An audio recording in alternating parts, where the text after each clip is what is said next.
วังนะตัวแม่หรือว่ารถด่วนของปีนี้เด้อปีนี้ถือว่าเป็นครั้งแรกที่เขามาเอาแม่ไปโอ้เห็นเบิ้งไหมเบิ้งให้มันกิน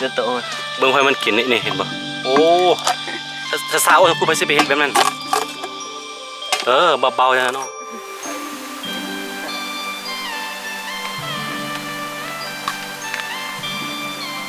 ตัวนี้เวลาสานตอกมันจะยากนิดนึงเพราะแบบนี้โอ้ดีได้เห็นแน่นหน้าดีเนาะสบายดีทุกคนที่กำลังจะตามมักซ้อมเราจะนะครับเข้าสู่ซ่องอาคาน้อยเนาะตอนนี้ครับผมอยู่กับอาคายามีคือเก่าเนาะคือมื้อนี้เขาตั้งใจเข้ามาปลากันเด้อนี่จะเป็นปลาที่ดินเขาซื้อไว้นี่แหละนี่เถิงเนาะนี่ส่วนเขาจะใต้นี่แหละแต่เขาก็ขึ้นมานี่ซิมาตามหาของปลากันลักๆนี่เขาซิมาหานี่ก็นอนไม่พายรถด้วนนะตัวแม่ภาษาลาวเดี๋ยวบุ้งมันมีเดี๋ยวถามว่าบุ้มีก็เรียกไปเนาะลองมาหาบุ้งว่าโคตรดีแล้วดูนี่โคตรดีมีแล้วต่างน่าจะมีต่างที่ว่ามันยังตัวใหญ่หรือว่ายังเป็นตัวน้อยอยู่เนาะรู้ว่ากันแล้วก็เอาหาอะไรล่ะอย่างอยู่ในป่านี้ไปมั้ยโดยเฉพาะเดี๋ยวที่ไปเอาต้นเตาเนาะไปปลูกหรือว่าประดับในสวนเขาอีกนี่ท่านตั้งใจมานี่เลยยืนบอกของถูโอเควันนี้เขาคนอื่นเขาที่ไปตามหาตัวแม่หรือว่าลูกด้วนนะลูกนอนไม่ไพ่อะไรทุกคนเนาะทีนี้เด้อตามไปสร้างเนาะโอเคชวนเลยชวนออกมานะมาเดินรุ่นไปน้ำกันทั่วปีนี้ยังไม่ได้ซิมจักบาทเถอะน้องสกูเนาะสกูเป็นเมนูที่สกูมักที่สุดจะเป็นเมนูที่ค่อยกินได้ที่สุดกินแอบโอเคเราตามไป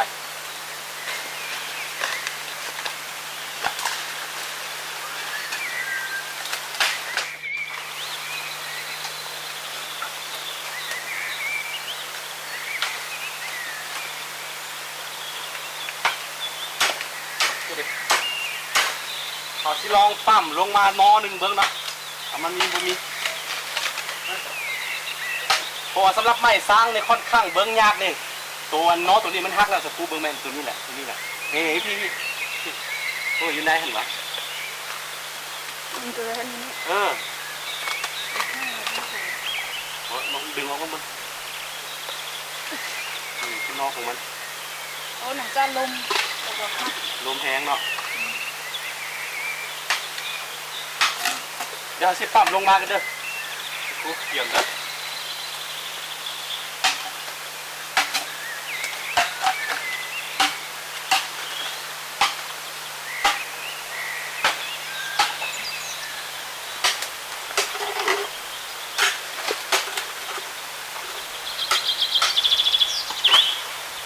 ใส่สวนระวังได้สวนเลย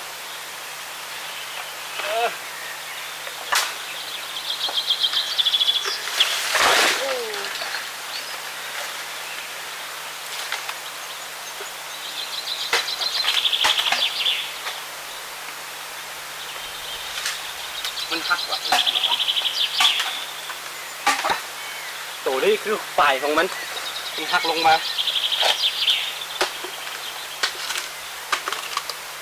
ดูน่าจะนี่เหรอวุ่นไกลๆที่นี่วุ่นอะไรลืมเสียดายนี่มันตกแล้วมันตกแล้วนี่ลองทุ่มเบิ้งตะกล้องนี่ลืมวุ่นแล้วนี่เนาะสุดท้ายกินได้วะกินได้นี่กินได้มันตกเลยโอ้เนี่ยลองให้สมบ้างมีวุ้นไม้ไผ่แล้วมีแล้วไปทั้งคู่โอ้เริ่มมีแสดงมันตกแล้วนี่ถ้าผู้ใดจำได้ปีกายนี่เขาเคยไปเราจะพูดเนาะแซ่บเลยนี่ลองสิเบิ้งที่นี่สดโยเขาหักก่อนมีบุญมาพายแล้วพี่น้องเลย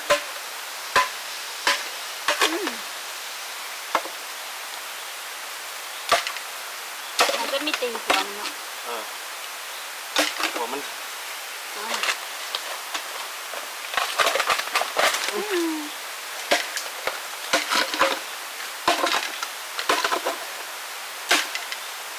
ุญไม่พาย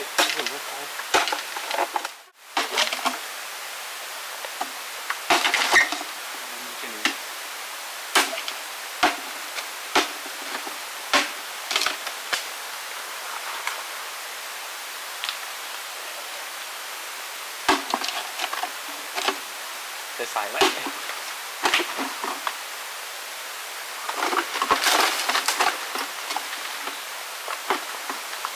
คือไม่สร้างสำหรับไม่สร้างเนาะบูฮู้ว่าอยากฮู้ว่าตัวใดมีอันนอนไม่พายหรือว่ามีหรือว่าบ่มีนะเขาสามารถค่อนข้างสังเกตได้ยากนิดนึงเนื่องจากว่าตัวนี้มันเวลาเชื่อจะได้มันบ่ค่อยเห็นหูมันน่ะเวลามันตัวนอนเข้าไปเนาะเพราะว่ามันเป็นค่อนข้างยากนิดนึงนี่ครับ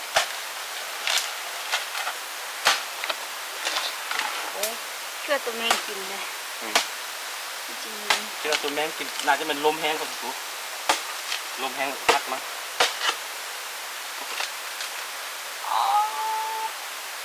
เนี่ยนี่อยู่ผสม ก็ ผสมนี่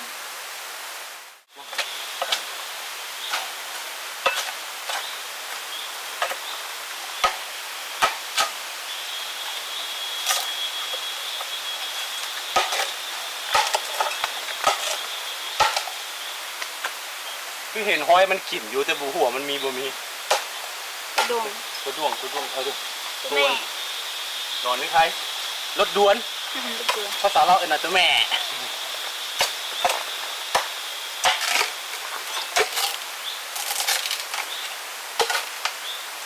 เห็นหูทุกคนเห็นหูรุ่นกันไปเรื่อยๆว่าชิมีบ่มีเลยทุกคน สติกินบ่นี่ ปีนี้ยังไม่ได้กินกันแล้ว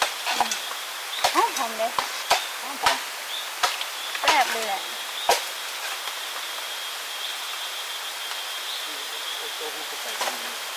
นี่อ่ะ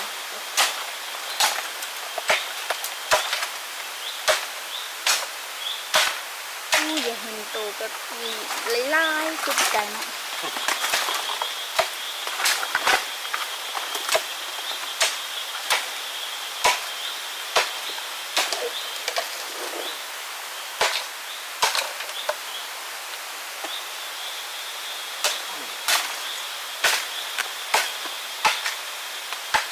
มั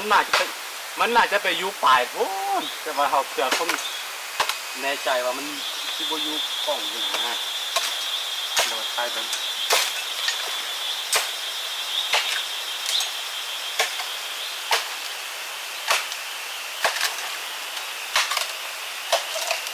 มี ไม่มีแน่ใจ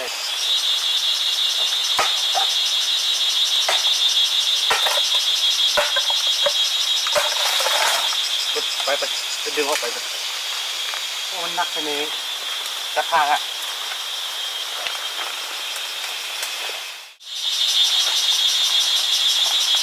ถ้าวะแมงชักจานทรงเสียงห้องแบบนี้แสดงว่าใกล้สิขำแล้วเด้อนี่คือนี่ก็เวลาของธรรมศาสตร์เด็กเมื่อก่อนบ่มีวงเลยส่วน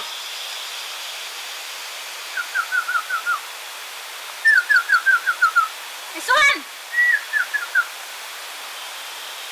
มาไปส่วนมาไปคิดว่าบักส่วนดีครับ มาพี่มาดิหน่อยรุ่นดูดิต่อ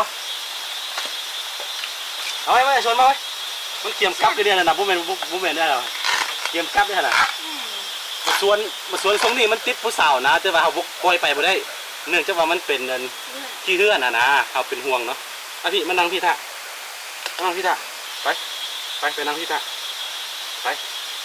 พูดแล้วพี่ท่าโอเคพูดแล้ว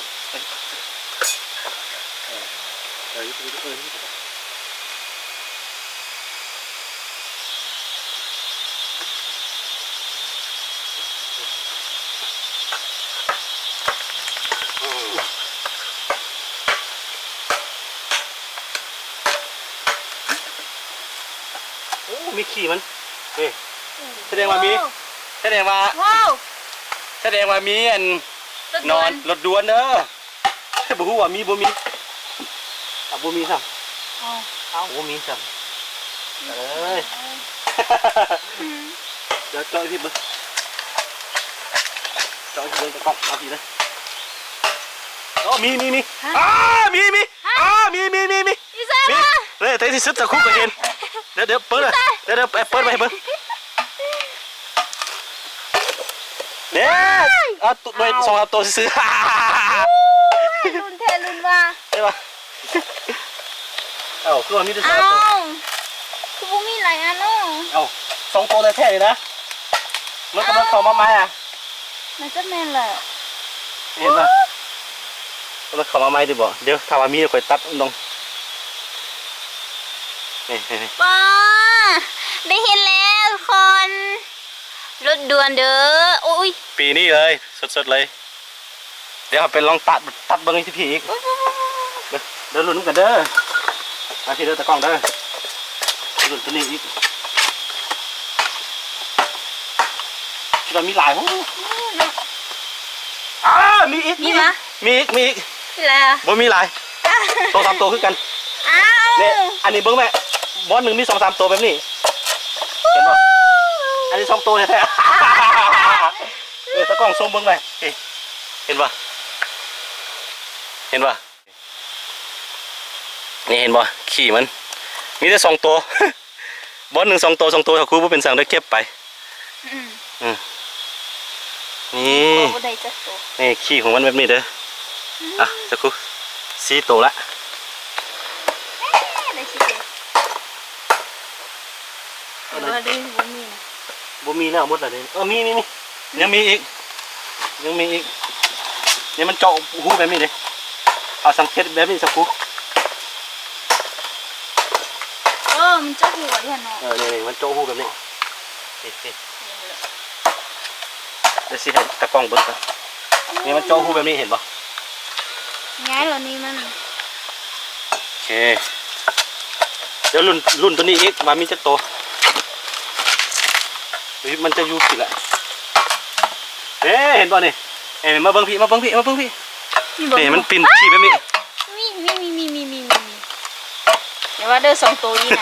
นี่เห็นป่ะนี่ถ้าว่าบอลใดมันมีจะเป็นแบบนี้เนาะเห็นป่ะตัวนี้3 ตัว 3 ตัวเห็นป่ะมันหาก็มากินอยู่นี่ซื้อ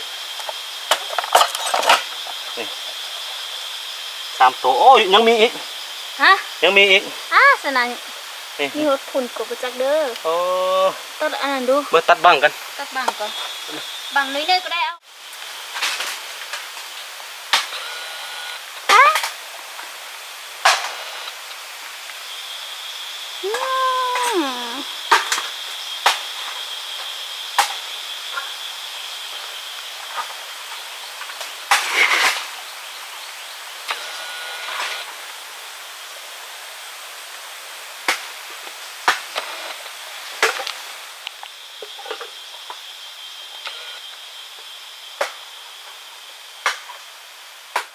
มันอยู่อันเป็นอย่างก็บ้อง1 2 ตัว 3 ตัวตอนนี้ก็มันเจาะหูเข้าไปอีกเดี๋ยวสิให้เบิ้งลักษณะของมัน เจ้าครูไปแบบพอ นี่ ไปเลย มาพี่เห็นป่ะนี่คือขี้มันแล้วก็มันเจาะหูเข้าไปเลยนี่จะเห็นหูแบบนี้โอเคเดี๋ยวรุ่นน้ำกันลงรุ่นพี่เลยมีสักตัวอีกนี่เห็นขี้มันจะนี่ เจ้าโต พี่บอก มีตัวเดียว อ้าว 2 ตัวบ้างเลยมี2 ตัวแบบนี้เห็นป่ะ คือว่าน่าจะมีหลาย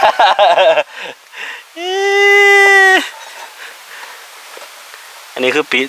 ก่อตัวย้ายเลยแหละทุกคนเนาะสักครู่เนาะ มีอยู่วะ นี่ มีเทิงกับมีอีกวะ ผมบ่แน่ใจมีอีกหาสิเก็บไปเรื่อยๆเด้อมาพี่มาลุ้นพี่อีก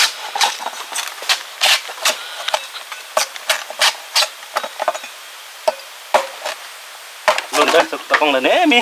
โอ้อยู่พี่2-3 ตัว โอ้3 ตัว โอ้สมมุติ3 ตัว4 ตัว5 ตัวนี่ลาย ลายอ่ะ ลายก็นี่เห็นบ่ โอ้โห เห็นบ่ไหม นี่ นี่ รู้ไหม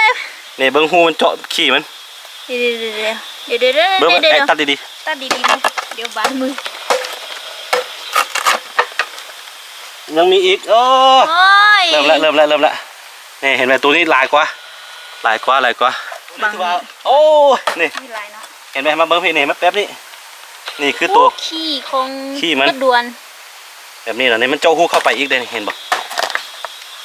ถ้าว่ามีหู้เข้าไปแปลว่ามันมีไปเรื่อย สาธุคอยมีหลายๆเด้อ ๆสักครู่ลองบ่ มาลองค่ะ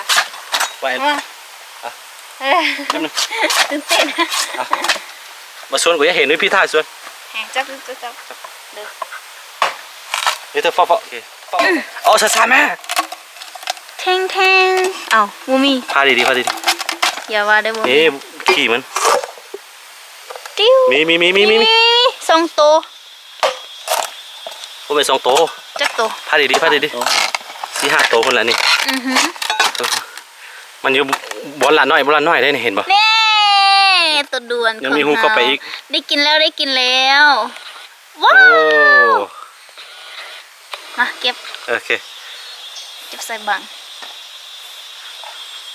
เป็นได้สักครู่อันนี้ ตื่นเต้นทำเองเลยนะนี่ เอา สำหรับปีนี้ สำหรับปีนี้ปีกายเคยไปแล้ว ปีไก่เคยไปแล้วแต่ว่าปีนี้ยังไม่ได้กินเทือ ยังมีต่อเด้อ ยังมีต่อ เมยละ เดิน โอเค รุ่นน้ำกัน โอเค สิมีเจ้าตัวเนาะ ซาไม่ไพ่โอ้เห็นเบิ้งไหม มี เบิ้ง บ่ ให้มันกินเบิ้งให้มันกินนี่เห็นบ่โอ้ซาโอ้กูไปซื้อไปเห็ดแบบนั้นเบาๆอย่างนั้นเนาะมีเห็นได้2 ตัวหันแล้วมัดละเอายังมีหูเข้าไปอีก มีแสดงว่ายังมีอีกเนาะ ยังมีอีกมันคือว่าแยกกันอยู่อย่างนี้เนาะ ก็ โอ้ คือโบอยู่ใน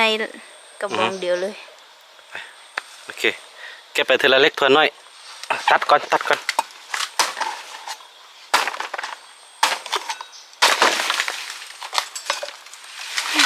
เอาลูกแห้งขึ้นนี่เอาช่องมือ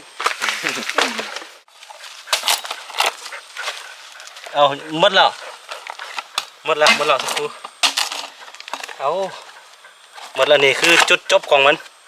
ชุดจำนี้ ตัวนี้ทำเวลาไปมาแข่งแก้ตัวขึ้นมามันก็จะกลายเป็นแมงผีเสื้อแหละตัวนี้เลยสำหรับตัวแม่หรือว่ารถด่วนแต่ว่าหมดแล้วนี่หมดแล้วสักครู่ได้จะโต นี่คือตัวแม่หรือว่ารถด่วนของปีนี้เด้อปีนี้ถือว่าเป็นครั้งแรกที่เขามาเอาตัวใหญ่เลยแต่ว่าด้วยว่านอนี่มีซ้ำนี่เห็นปะ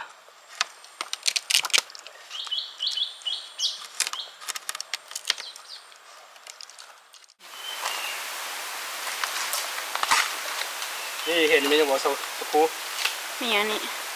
นี่คือเครือยอดหวายเครือหวายคือที่โตนี่คือที่ไม่ว่าเสาอาคาหรือว่าเสามุ่งเราเสาเข่าละลายเข่าทีนิยมไปสั่น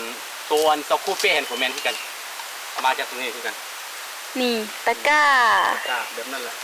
แต่ว่าถ้าว่าคือหลายๆครั้งเขาบ่มีตัวนี้แหละเขาจึงเอาถ้าว่าเอาตัวนี้สารหรือว่าเอาไปเฮ็ดโต๊ะตังเก้าอี้มันยังโคตรแพงตัวนี้เด้อ แล้วก็มันจะแน่น แน่นแล้วก็แข็งตัวนี้เอาเชื่อไปเฮ็ดตุ๊บแล้วผมไม่ว่าเฮ็ดเป็นห้างนกบอนใส่หุบลิ้นมุนตัวนี้ถ้าว่าเวลามันแก่มาแล้วโดนมันก็จะตายไปเองนะตัวนี้เด้อเวลาแข็งแล้วมันจะตายไปเองโชคดีเขาไม่เห็นก่อนเดินไปสะพวกเงาตัวนี้นี่มาเทือนหนึ่งเขาจะได้หลายๆเวียกแบบนี้แป๊บนึง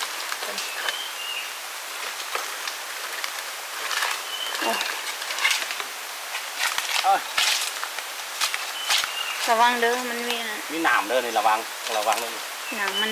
แหลมคมแหงเลย สวนระวังเด้อสวนเด้อดึงไปดึงเดี๋ยวแป๊บนึงเดี๋ยวปอกเปลือกกัน อุ้ยยาวแหงเนาะ มี2 เส้น คุณ ที่จริงตัวนี้เขาเรียนไว้ตุนแล้วเอาที่มาเอาไม่ได้มาเอาเอามาเอานี้ที่เขามาหารถด่วนมาหาวุ้นไม้ไผ่หลายๆยางเข้าปลาแล้วตัวนี้จะได้ตัวนี้ไปน้ำมีหลายอยู่พี่ตัวนี้ก็ถูกแก่แล้วสารกระต้อตะกี้เขากดตัวนี้แหละก็ใส่ตัวนี้ก่อน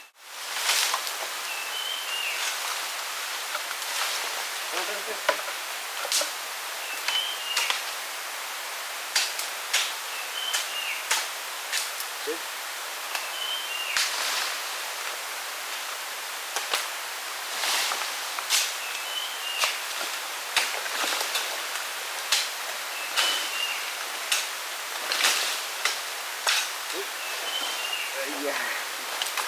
Iya. Iya. Nhau cái này. Hơi nha.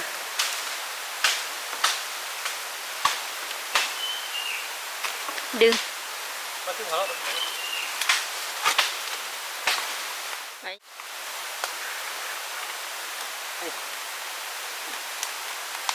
นี่เขาซีวิธีกันเอาไปกับแบบนี้นะม้วนแบบนี้แล้วก็ไปตักนิดนึง มันสิบ่ฮักบ่ บ่ฮักต้องดีวะนี่อ๋อบ่เป็นยังส่วนยันท่าเดี๋ยวกลับแต่ส่วนมันจะกลับบ้านแล้ว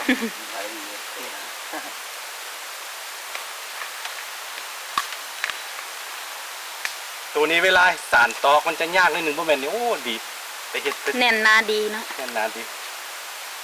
จับผ้าเลย ไปได้หลายร้อยปีเลยได้นี่ โอ้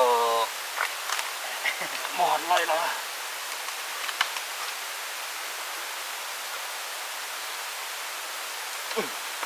เอ้ยอะไรเนี่ย เจ้าแสนงู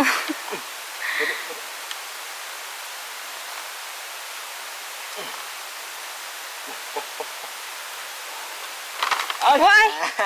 ไปได้เนี่ย ยังไปเลยใช่ อยากได้นึงระวังเด้อ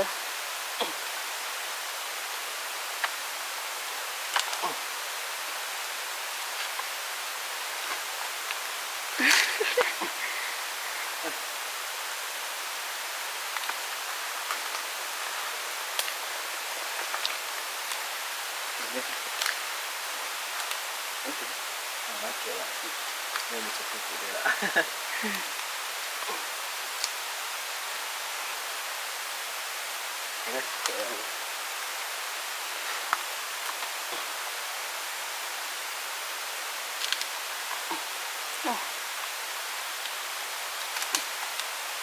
โอ้มันสิบอกละ คือตอนนี้เราได้มา2 อันแบบนี้มันจะมีประโยชน์หลายอย่างแต่ว่าตัวนี้เราสิไปใส่ซุปเนาะเอาเศษซุปนางบอนสิเฮ็ดส้มตำกินบ่บอนล้มกันลิ้นบ่เนาะทุกคู่เนาะหรือว่าซิวๆนะตอนนี้ยังบ่เฮ็ดจะรอท่าให้พ่อของตากล้องเตาเฮาเนาะแล้วตอนนั้นที่มาไอ้เคยตอนนี้ยังบ่ทันเพื่อ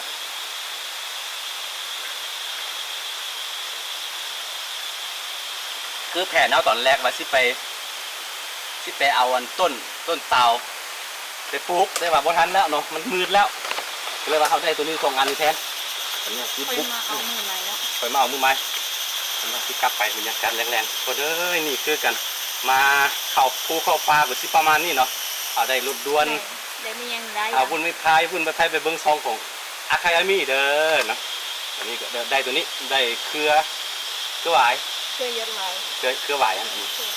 ดีเลยตัวนี้ดีที่สุดเลยโอเคสำหรับคลิปนี้ก็เดี๋ยวว่าเราใช้เห็นวิธีชีวิตของเราแต่ละมื้อเนาะเวลาเข้าป่าได้อย่างใดเฮ็ดอย่างใดประมาณนี้เนาะอย่าลืมติดตามตอนต่อๆไปแล้วก็อย่าลืมเข้าไปกดติดตามทั้งช่องของอาคายามิน้ำแดเด้อโอเคเดี๋ยวเจอกันทุกคน ว่า บ